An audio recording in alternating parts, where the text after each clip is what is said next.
काल जी घटना घडली त्याच्याबद्दल आपण काय सांगणार आहात?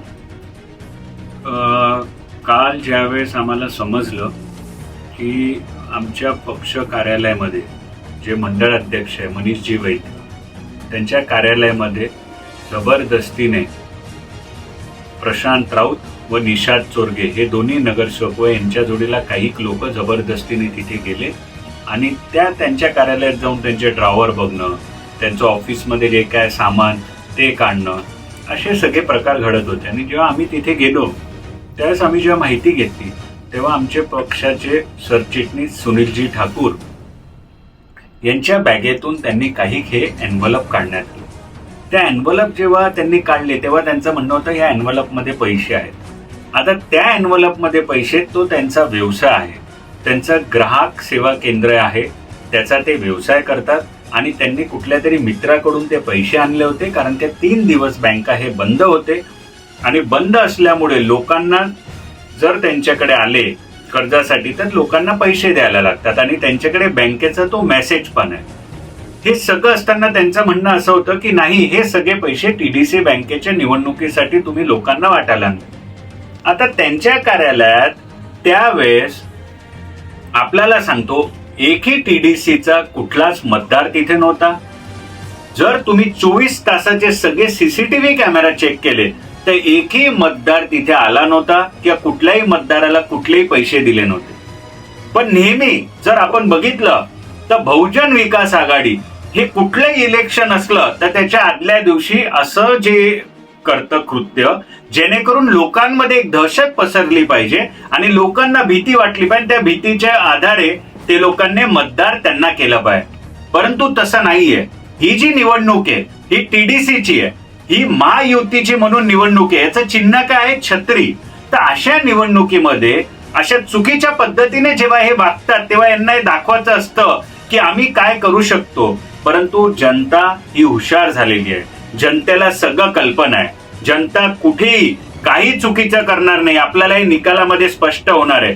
आपल्याला वाटत असेल की आम्ही असा आरडाओरड केला आणि जनता हे घाबरेल किंवा मतदान त्यांना करेल, तर तसं हे होणार नाही. आणि आपल्याला दुसरी गोष्ट सांगतो, हे जे कार्यालय आहे हे कार्यालय स्वतः मनीषजी वैद्यांचं कार्यालय आहे.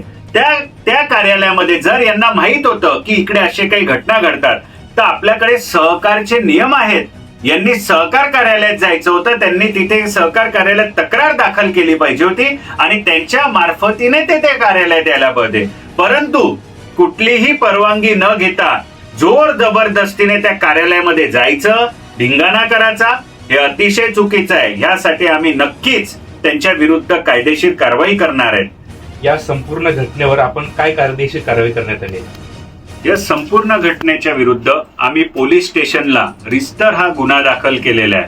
हा गुन्हा प्रशांत राऊत नगरसेवक आणि निषाद चोरगे नगरसेवक व त्यांचे इतर साथीदारी यांच्यावर हा गुन्हा दाखल करण्यात आलाय.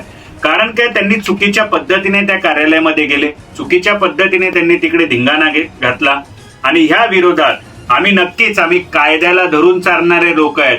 भारतीय जनता पार्टी ही कायद्याला धरून चालणारी लोक आहे. आणि तुम्हाला एक या माध्यमातून मी सांगतोय, हे जे दरवेळेस करतात ना, भारतीय जनता पार्टी असू द्या किंवा कुठेही जाऊन हे दादागिरी करतात, या पुढे आम्ही दादागिरी चालू देणार नाही. जर अशा पद्धतीने ते वागणूक करतील तर आम्ही सांगतो कायदा, मग त्यावेळेस आम्ही पण हे करू शकतो. बाजूला ठेवा, मग आम्ही तुम्हाला दाखवतो काय असतं. पण आम्ही लोकशाहीला मानणारे लोक आहेत. आम्ही कधी कायद्याच्या विरुद्ध वागणूक करत नाही. ह्या पद्धतीने जे ते वागतात हे अतिशय चुकीचं आहे. तुम्ही लोकांना लुटून आज बरेच काही गोष्टी केलेल्या आहेत.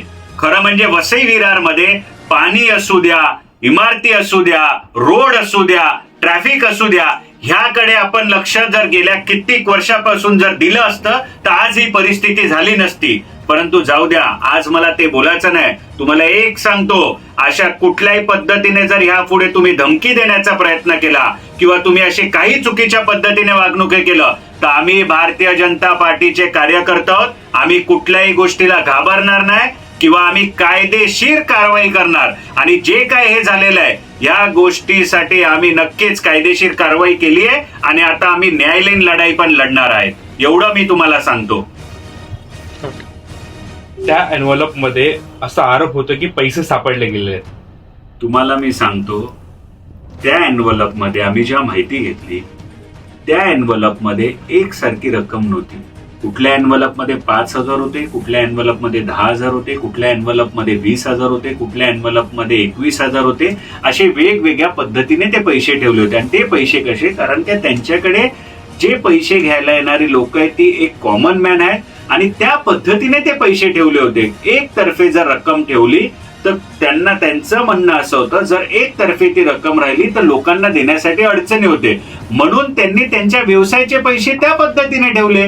जर खरं म्हणजे एन्व्हलप मध्ये जर पैसे असले असते, कुठल्या मतदाराचं नाव लिहिलं होतं का, किंवा त्या एन्व्हलप मध्ये काही त्यांनी लिहिलं होतं का? असे काही नाहीये. हे सगळं दिशाभूल करणारी कामं आहेत.